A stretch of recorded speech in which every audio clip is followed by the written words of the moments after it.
Good morning. It is about 12:30 a.m. Getting my day started nice and early. And yeah, they did have a cabin that I could have for the night, which was great. So, and the grocery store was open. So I was able to resupply. I had a microwave dinner of mashed potatoes and Swedish meatballs. I had some delicious pastries. And yeah, I'm feeling pretty rough this morning. Yesterday beat me up a lot. Overall, my legs feel good. My left knee, which bothered me the first day, didn't bother me yesterday. It might have twinged a bit, but that's it. And then I just have bad blisters on my inner heels. So besides that, I feel okay. But yeah, the blisters are not great. And there's going to be more rain in the forecast today. And I also have my first water crossing, but it looks like the weather is going to be pretty bad. But if I don't make this crossing in time, that means so I want to do this first crossing at, I don't know, 5:30 or so. That's why I'm leaving so early, because after that I have about 9 miles to get to a scheduled boat crossing. And if I miss that, I don't think the next one's till 5:30. So that's a whole day that I wouldn't be able to make much progress. So I'm hoping that the weather isn't too bad and that I can safely row across. But also, safety first. So all I can do is keep going and see.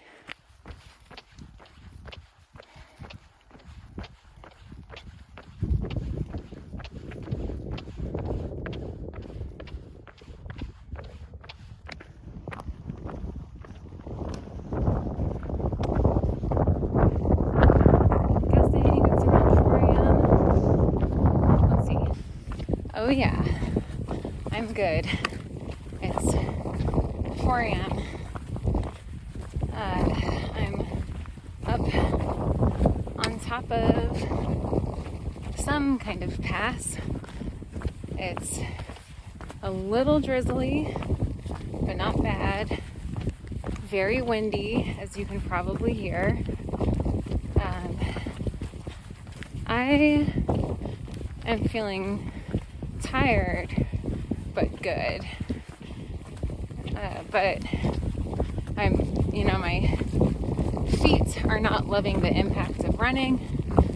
So I feel a lot better when I'm walking, which means a slower pace, but that's okay.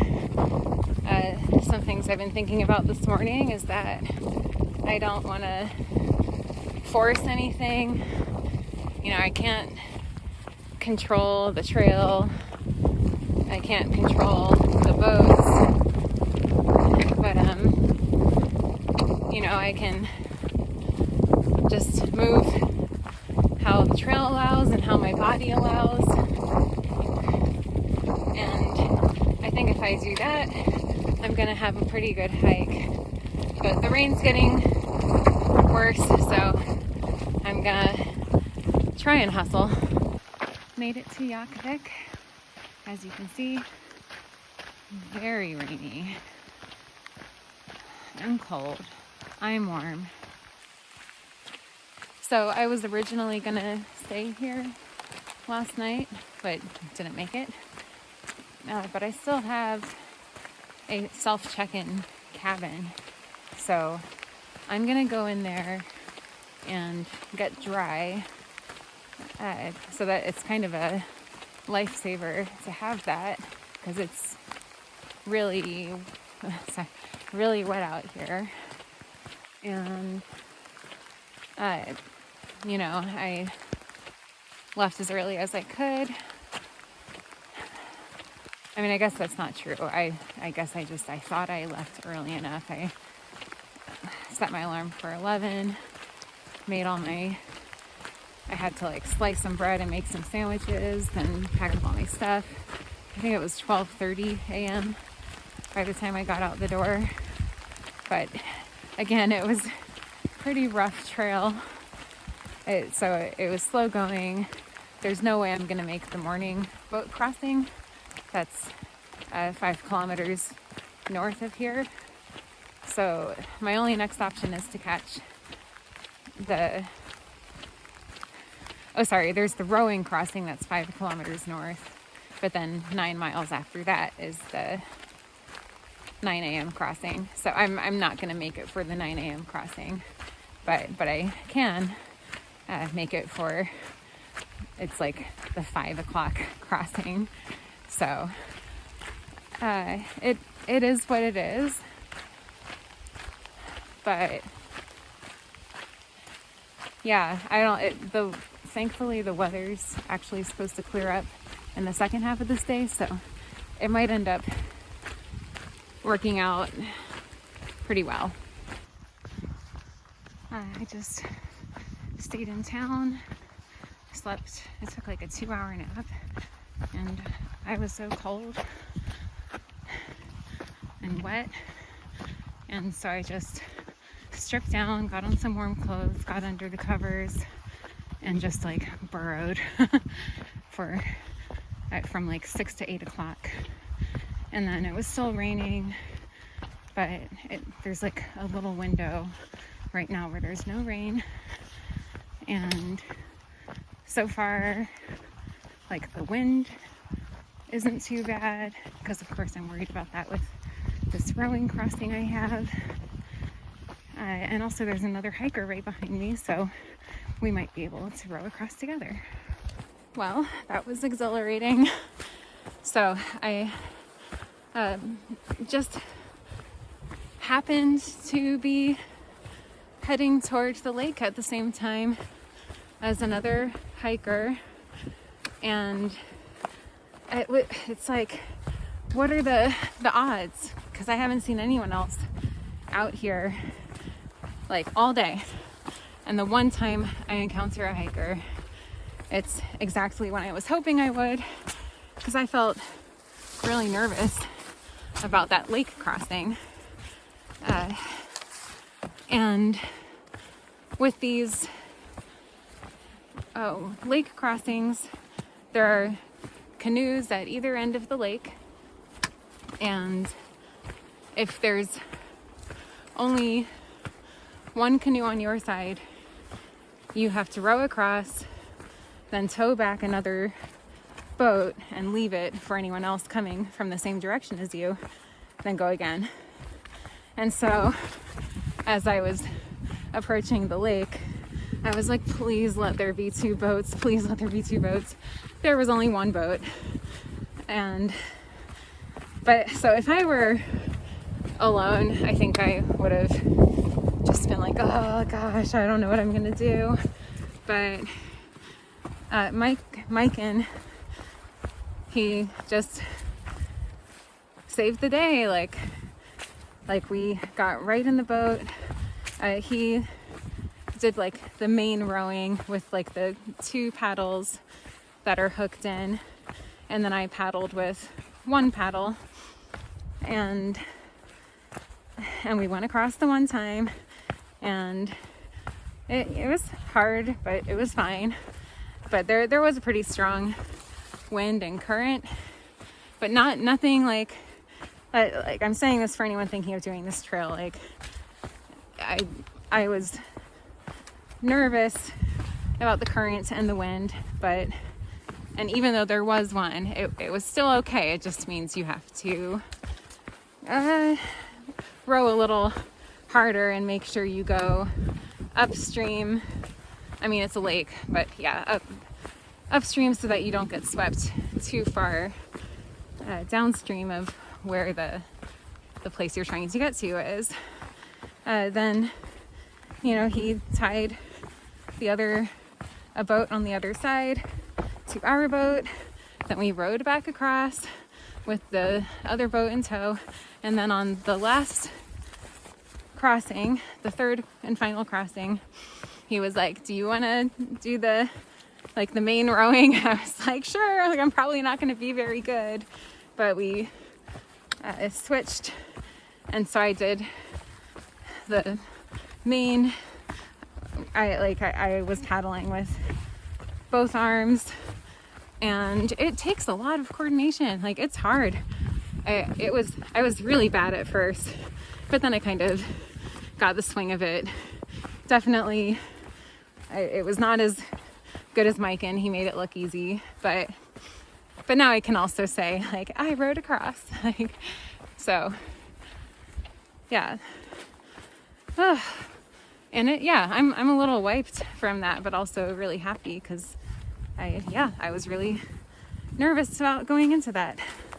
So now I just have to go 7 miles, I think.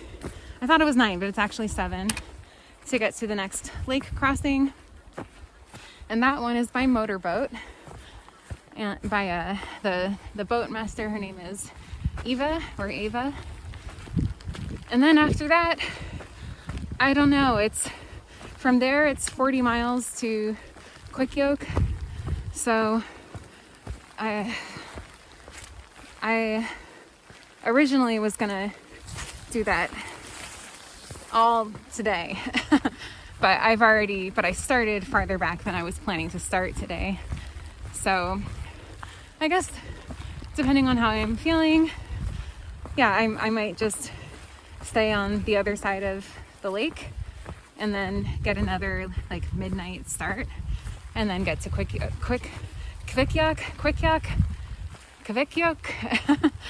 I don't know how to say it. And just try to get there nice and early tomorrow evening. That way, if there's any places I can resupply, then they'll still be open by the time I get there. This morning, after my 2-hour cabin nap, I went across the street to the grocery store there and picked up some provisions for the rest of today and tomorrow if need be. So and then I'm not even really gonna think past that, just one step at a time. I think from Quick-Yoke, I lied. I am thinking ahead.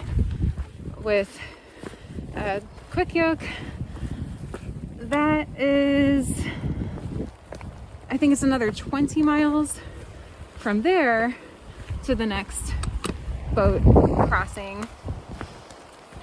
And that's a timed one. I think it's at 8:30.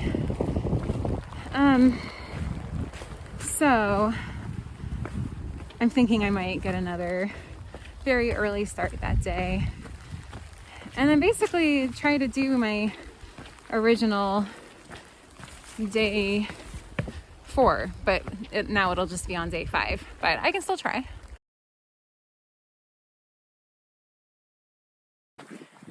Hey, just thought it was time for a check-in. I'm above tree line, as you can see. Really beautiful scenery, really beautiful colors. Here's a close-up, just green, berries, yellow. Oh, a little windy, a little rainy.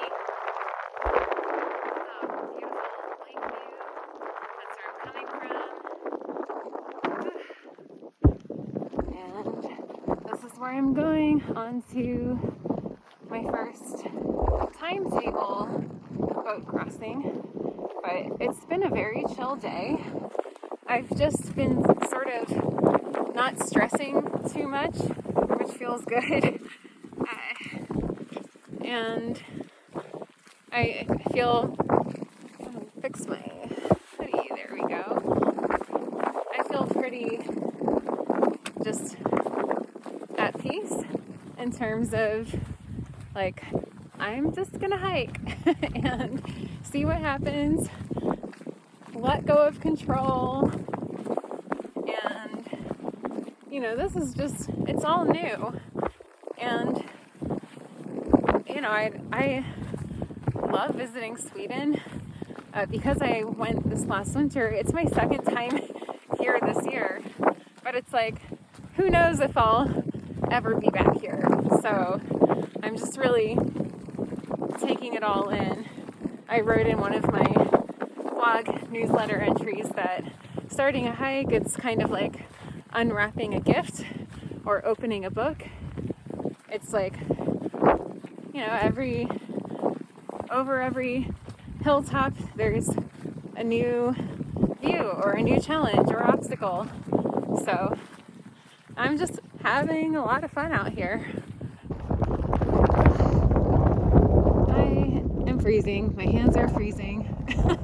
But I just got a really good view of this mountain over here. That's where I'm coming from.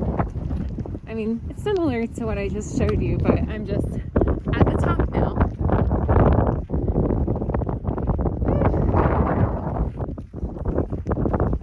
Yeah, cold and wet. Very cold and wet.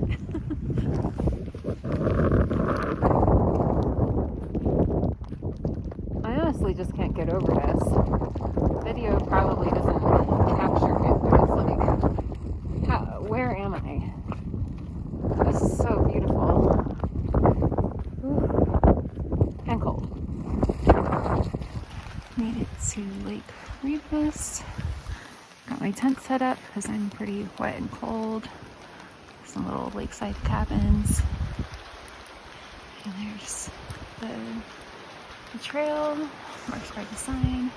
And I have about an hour till the boat comes, so I'm just gonna try to get dry. Hey, I am happily in my tent.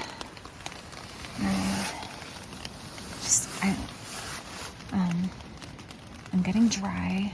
Got some fresh socks on. I'm wearing so many layers, and I feel warm, which is good.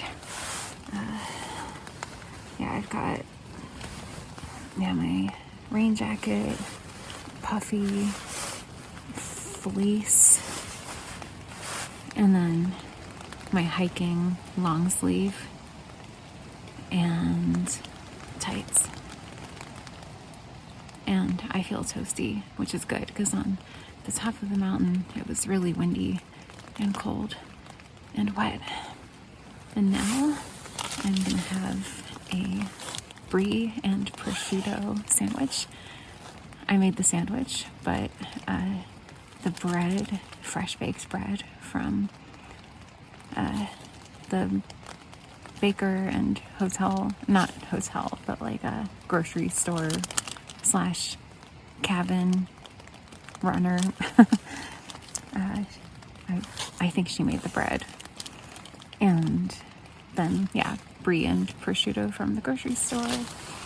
I have these little iced sandwich cookies from Target. It's like the Target brand.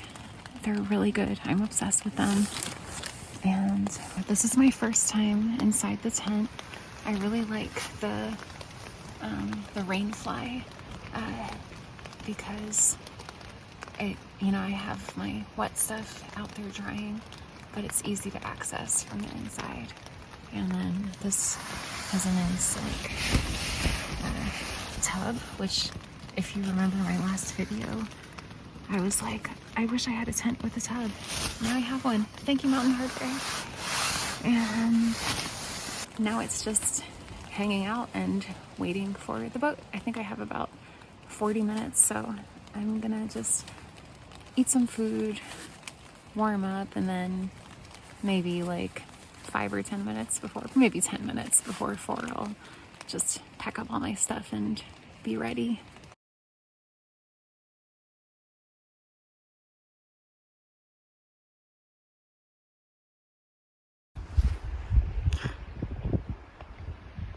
Here she comes, our ride.